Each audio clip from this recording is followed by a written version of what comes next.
Hello, everyone. My name is Katie O'Hara-Krebs, and I am the social media editor for Portal Libraries in the Academy.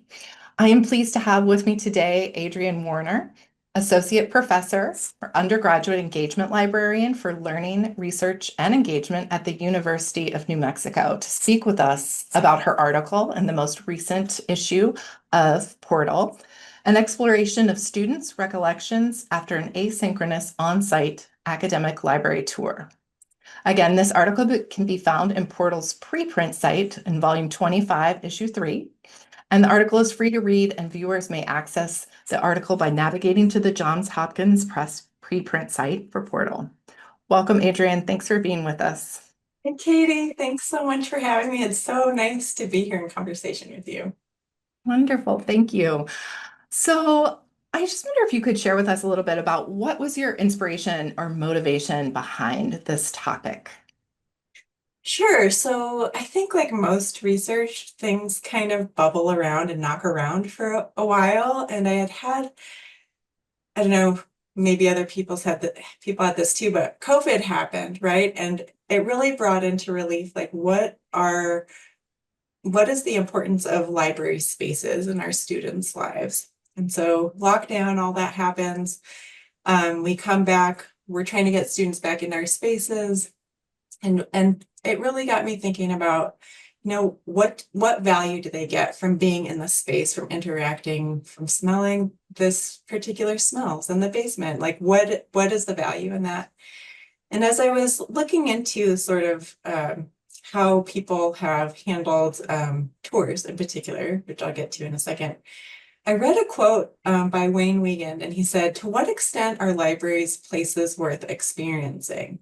And I thought, well, to what extent are academic libraries places worth experiencing? And so it's really getting at this experience of place, and library as place, academic library as place. So that's all kind of like floating around. And then I have this very like real issue around library instruction, very crunchy logistics. And that is that instructors really want us to provide tours for their whole class. And they're valuing library as place, right? Like they want their students in the space and to be moving through it. But I think librarians have had kind of a different relationship to library tours, especially in the last 20, 25 years. And I think reading the literature, it's like people aren't enthused by them for some of the challenges that we can all, recognize and identify with. They can be really boring if you have to do them over and over. They can be really logistically difficult for students to engage with. If you're in a group of 25 people, is the person in the back going to be able to hear? Or can they move through the space at the same pace, right? Like some people need like there's so many different accessibility issues with regular tours. So I thought, I don't think me leading tours is going to be very sustainable. But do I really want to give them up altogether? What would students be missing out if we didn't have any kind of tour offering? And so it's like, we have all these tools. Why don't I just try this audio tour, essentially? It's asynchronous on-site, but it's kind of an audio tour like you would see in a museum. Why don't we just try this and like see how at least students react to it? So that was the basis of, what is the value of students being here and exploring and feeling themselves in the space versus like, okay, how can we actually make this happen in a sustainable way that everybody is at least semi okay with? So I created this tour. It's 5 stops. It's around the main library here on the UNM campus, the Merriman Library. And it's a huge space, and there's all these nooks and crannies, and there's a beautiful west wing, and that's really hard to get to if you don't know it's there. So students access this tour, but they pick out a map and they scan the QR code, and then I have a little narration of myself kind of guiding them through each of those 5 stops. So it kind of tackles some of those accessibility things. They can adjust the volume, they can rewind, they can speed up if they don't. They could be, 1.5 with me. But So I think it tackles some of that, but I really wondered, at the end, like, what are they actually remembering from this? So that was the motivation, really a couple different motivations behind this research project. That's so interesting. And I think it is something that most academic librarians, especially those who do instruction sessions or request these to get these requests, has struggled with. So yeah, so relatable. Yeah, I wonder if you can give us kind of an overview of how things turned out after, that initial phase, that initial motivation. Sure. Yeah, so at the end of the tour, they have a survey that they fill out, and I have one required question, right, which is what sticks out in your memory after having taken this tour? And so that's really what I based this article on, is the responses from that question. So I got, in the first year that the tour was up, I got about 450 responses from students. And so I coded the answers to that question, thinking back on the tour, what stood out to you? And so it's a qualitative question, it's open-ended, so it required me to code the responses, um, iterative coding and inductive coding in this case. And then sort of looking at all of the codes and seeing what kinds of themes sprung out. And some of those major themes that resulted from the groupings of the codes, there was 5 of them. Applicability, so students really saw that the library spaces were applicable to them. They often said, I could study here. But they also said that they could see themselves studying here, like, which was exciting. They had a future that included the library, right? The second theme was differentiated spaces. So every single tour stop was mentioned multiple times. Sometimes students in a single response listed, 4 or 5 different places in the library.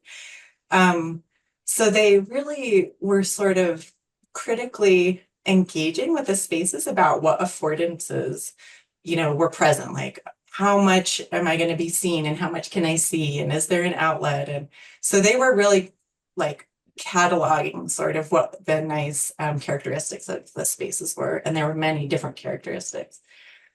The third theme was internal experiences. And this one was really interesting to me. A lot of feelings came up, and mostly positive feelings, and a lot of sensory or proprioceptive uh, sensations of how their body feels in the space, the vibes. Some people have called it ambiance in previous literature. Um, but really that thing that you can only get from being in a place. The fourth theme was library culture. So as the narrator, I do talk about like, oh, here's how you can use different spaces. This is a very quiet space. Here's a group space where you can talk more. I say it's a no shushing environment, and people really loved that. That came up a bunch in the responses, that I think they just want to know like what to do in this space. Our students are wonderful, and I think they just want to know what they should be doing or what they can be doing. And so I think they reflected a lot of that sort of norming library culture type stuff. Um, Several, and then the final theme, looking at my notes, is people commented on the tour itself. They talked about being newly oriented to the space, like, oh, I finally figured out how to get to that elusive West Wing. I feel more involved. I feel like now I could come back and do this, use this space. And then they also talked about different aspects of the tour, like they appreciated the videos, or let's see, that they liked the student stories. So as the narrator, I talk about, oh, it's not just here's the circ desk or reference, like try not to go into jargon, but I talk about, a story of myself as an undergraduate and failing. I failed my math test and I felt really stupid. And I was like, I don't know if I should go get tutoring. What if they think I'm stupid too? So Anyway, the moral is I end up going to tutoring and it's wonderful. And so they commented on really enjoying the storytelling aspect and place in the tour as well. So all that, so what about all of that? Like, I think, you know, I talk about in the discussion part of the article, like students really use such a complex calculus of like what they need from a space in order to control their experience, right? Like we all do this. I'm going to pick this chair because I'm a little bit, I have a little more privacy, or people can't see me as much, or the lighting's better, or it feels good, or it feels spacious, or we have all of these different ways of explaining why we choose places, and our students do too. And I really value like that they're coming at this from all different angles of what they use to make these decisions and sort of take control and agency of that experience. And one more thing I will say is I mentioned like being really surprised about that embodied or affective. I thought maybe students would be okay, like taking the tour, like that was fine. Maybe a couple of good ones. I wasn't really expecting that was a horrible tour, and I didn't get too many of those. But people really had positive feelings about moving in the space, which overwhelmingly positive, which was really surprising, especially in light of library anxiety and some other things we find in the literature. So So interesting. And I love that this work of yours has given student voice to that idea of place in your academic space as well. Yeah, that's huge and like moving this research further. Yeah. So what is a takeaway or big idea that you would like Portal readers to get from this piece? yeah, I think it's just valuing our students' complex interactions with our spaces, even if they're only internal. They're taking in internal and external criteria about what they're interacting with, and they're making really informed decisions.